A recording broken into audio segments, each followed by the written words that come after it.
আধুনিক যুদ্ধের জনক উইলিয়াম টোকামসে শারম্যান। যুদ্ধ মানেই শুধু বন্দুক আর সৈন্য না, আধুনিক যুদ্ধ মানে পুরো সমাজকে টার্গেট করা। এই ধারণার জন্মদাতা উইলিয়াম টোকামসে শারম্যান। 1864 সাল, আমেরিকায় গৃহযুদ্ধ।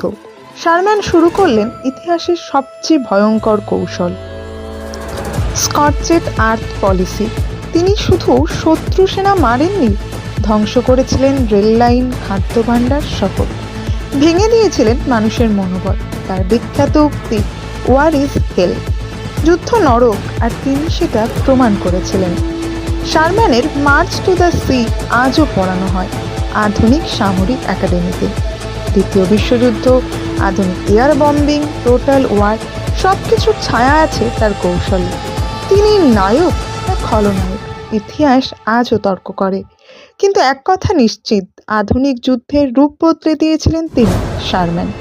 History does not forget those who change the rules. Modern war শুরু এখানে। মার্কিন গৃহযুদ্ধের ইতিহাসে তিনি ছিলেন সবচেয়ে আলোচিত এবং বিতর্কিত জেনারেল। অনেকে তাকে দানব বলতেন, আবার অনেকে বলতেন মডার্ন ওয়ারফেয়ার বা আধুনিক যুদ্ধের প্রথম স্থপতি। ঘৃণা হোক বা শ্রদ্ধা, তাকে ছাড়া গৃহযুদ্ধে ইউনিয়নের বিজয় ছিল প্রায় অসম্ভব।